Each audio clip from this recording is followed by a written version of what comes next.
I love my simulator setup. I have cockpit panels, rudder pedals, and a yoke from Logitech.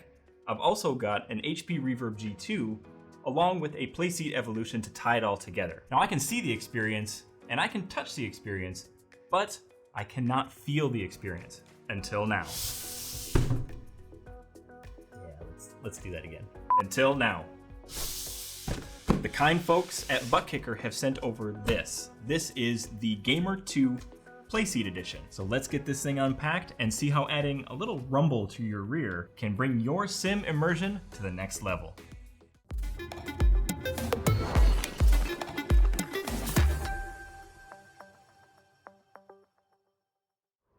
So this is not a motion kit. It's not going to throw you around as you encounter turbulence. It's also not going to interact with the simulator in any way. What this will do is take away your booming subwoofer and slap it onto your chair. That sub that normally shakes your room, or your house if you're into that, is replaced in favor of a direct connection to your seat, allowing you to feel the bass without disturbing others. So how this translates to a flight simulator then is if you have a rough touchdown, you're gonna feel it, and feel it right where it counts.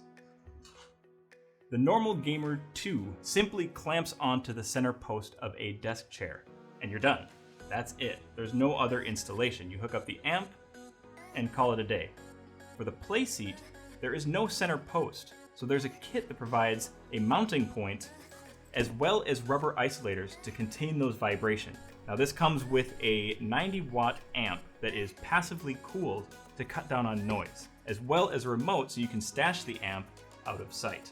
On the front of our amp, we have a power button, the low filter cutoff button, a knob to control our high cutoff frequency, as well as a button for the high frequency cutoff on and off. Then you have a clip light, a signal light, and volume up and down, which controls the intensity of your transducer. So in the box, we have a quick start guide as well as a full manual for the amp. We have the amp itself, a whole bunch of cables, power cables, the RCA cables, as well as the cable to connect the amp to the transducer, and the star of the show, the transducer itself, with a clamp to round it all out. We have the isolation pack for the Playseat Evolution. So let's throw this thing together and fire up the sim.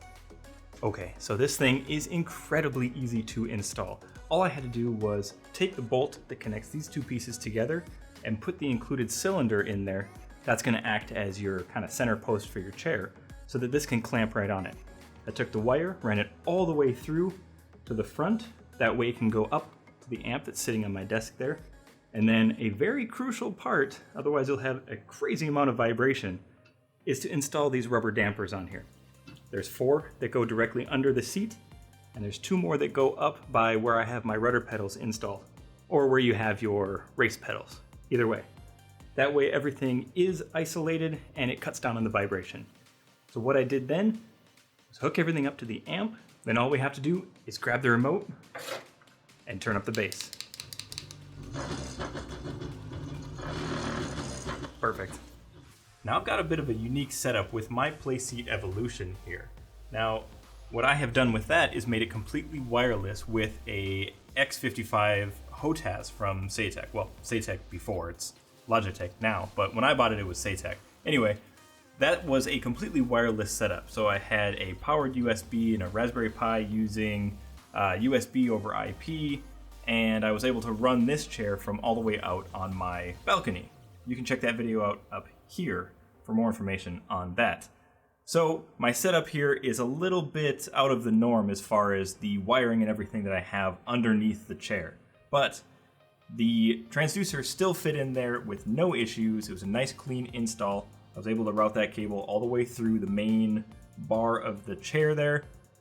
And on this table here where I keep my yoke and my flight panels, I have the amp sitting right over in the corner there. It's hidden away, I can reach it if I need to. You also have the remote if you want to install it in a more hidden away location.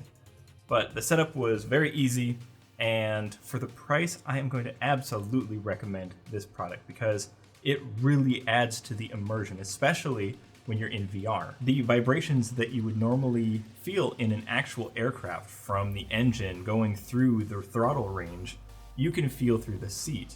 And that's how it's supposed to be. The rumbling from the landing gear as you're taking off, and that transition into flying where everything kind of calms, you feel those things. So it's just another level of immersion and something that I think everybody should experience. And again, for the price, it is pretty affordable to get. So if you want to check out this product and some of the other products that Buttkicker has, go ahead and head down to the description below. I will link it there. You can also find a link to my website where there's a list of affiliate links for the gear that I use in these videos, and also a link to my Patreon where you can support the channel if you would like to. Don't forget to subscribe, everybody, and thanks for watching.